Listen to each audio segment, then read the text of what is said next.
Bonjour, aujourd'hui on va revenir sur la décomposition polaire.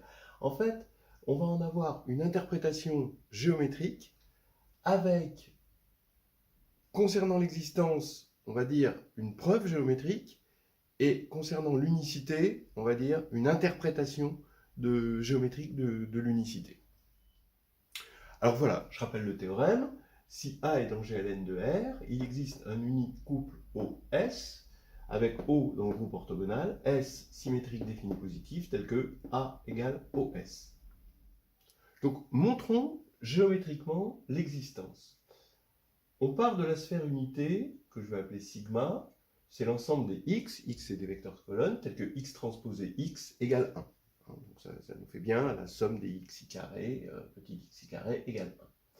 Je vais regarder ce qu'on peut appeler A-1 appliqué à sigma, c'est-à-dire l'ensemble des A-1 x, où x appartient à sigma, comme A est inversible, je peux le faire, et je l'appelle E. L'équation de E, c'est l'ensemble des y de cette forme-là, comme x est égal à AY, eh bien, et vérifie cette équation, eh bien, on n'a pas de mal à se convaincre que y va vérifier cette équation, c'est-à-dire celle-ci. Bien. Comme A transposé A est une matrice symétrique définie positive, encore une fois parce que A est dans GLN de R, qu'elle est définie, hein. Sinon ça c'est toujours positif.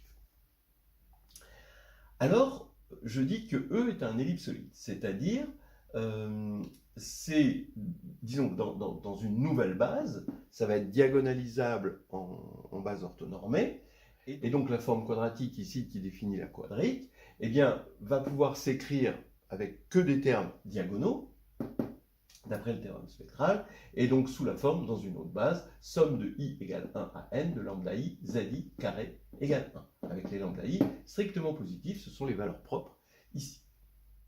Donc E est un ellipsoïde, c'est vraiment l'idée qu'on se fait d'un ellipsoïde. De toute façon, hein, on voit bien que comme S était un compact, hein, la déformation par A-1 de S ne pouvait être qu'une quadrique compacte, bon, non réduite au vide et à un point, donc finalement ça pouvait être qu'un ellipsoïde. Voilà une autre interprétation un peu plus géométrique. Donc maintenant, je fixe EI, une base orthonormée qui définisse des axes principaux de E.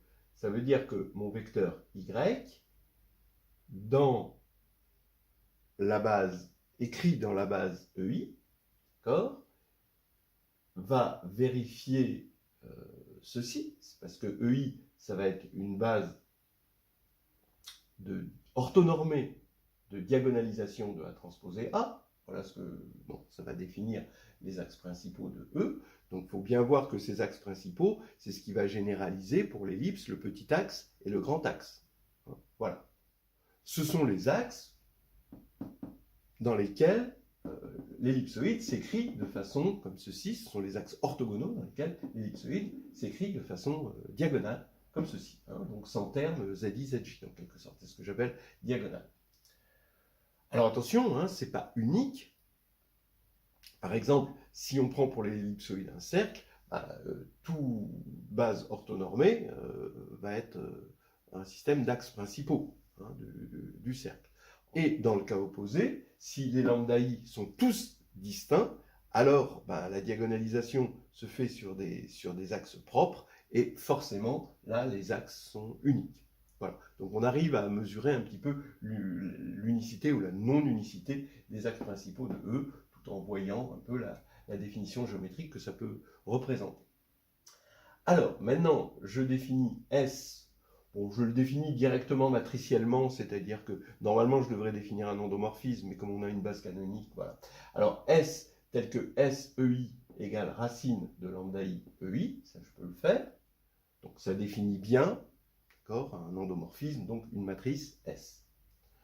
Maintenant, je prends Y dans E, je le regarde maintenant dans la nouvelle base des EI, et ses coordonnées c'est ZI, et je vais avoir somme de lambda i zi carré égale 1, puisque y est dans E, donc la somme des racines de lambda i zi carré égale 1. D'accord ? ça, il n'y a pas de problème. Mais ça, ce sont les coordonnées, évidemment, de SY.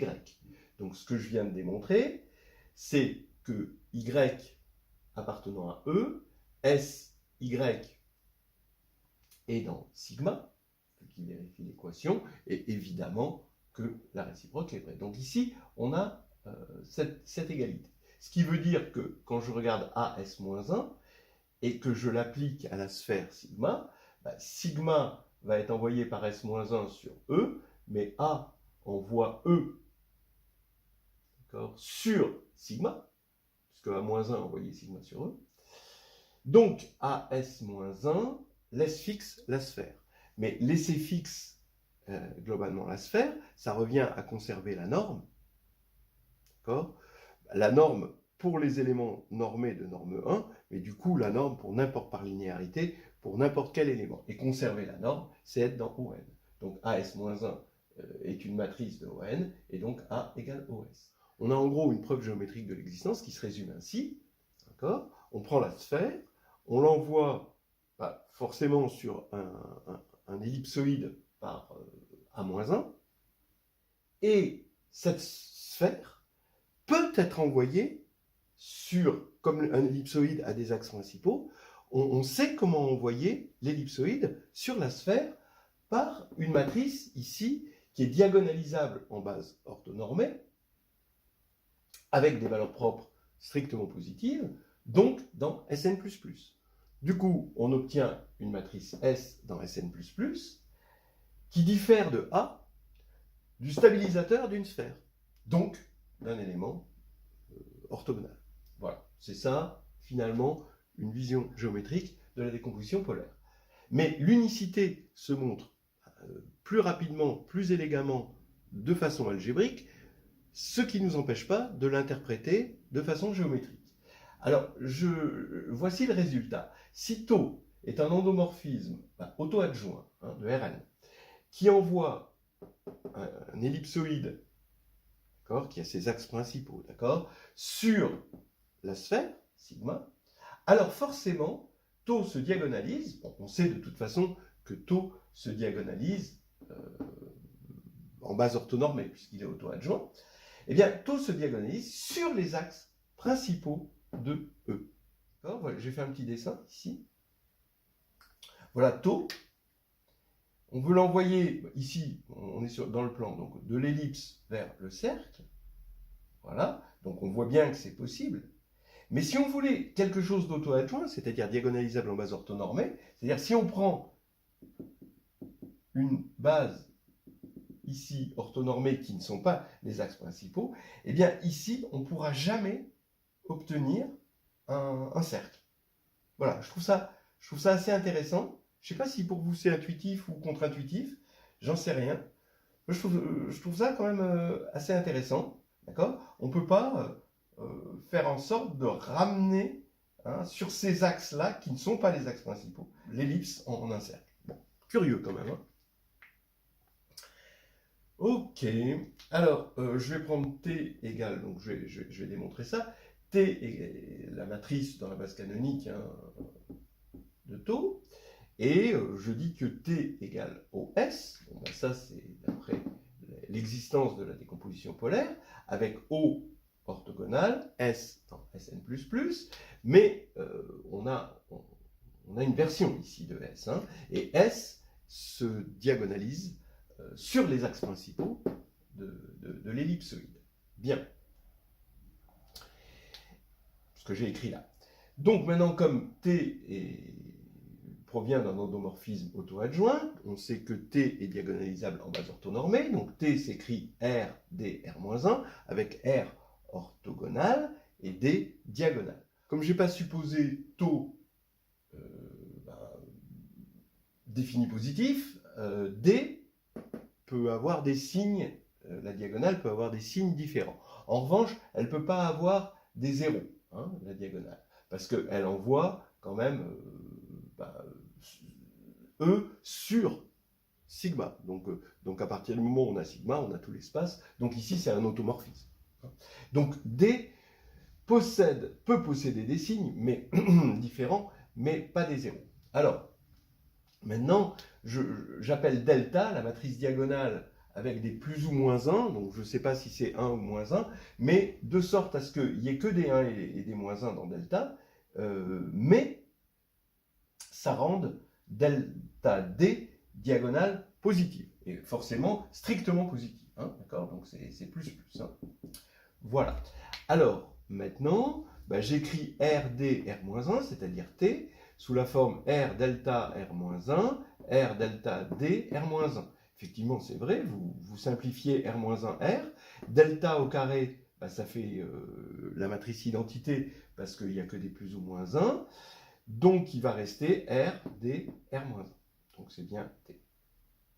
Est égal à OS. Maintenant, c'est là où je dis j'interprète l'unicité. C'est-à-dire que ici, comme R est orthogonal, vous avez ici une matrice symétrique, définie positive, parce que ici c'est calculé pour être tout positif, et ici c'est orthogonal, parce que ça c'est orthogonal, ça c'est une matrice avec des plus ou moins 1 sur la diagonale, c'est une matrice orthogonale, et R-1 est orthogonal. Donc vous avez un O et S, donc vous pouvez maintenant dire ici, ça est égal à ça. Donc R delta D R-1 égale S. Donc ça veut dire que S est diagonalisable en base orthonormée dans la base des REI. Et donc ça veut dire que, bah, comme S définit l'ellipsoïde, ça veut dire que REI définissent des axes principaux de E. Voilà, donc c'est ça qu'on voulait démontrer, que tau se diagonalise sur des axes principaux de E. Voilà. Je trouve ça intéressant, hein, comme ça, pour l'esprit, d'imaginer que si on n'est pas sur des axes principaux, eh ben, forcément, on n'obtiendra jamais, jamais un cercle. Bon, c'est sympathique. C'est fini pour aujourd'hui.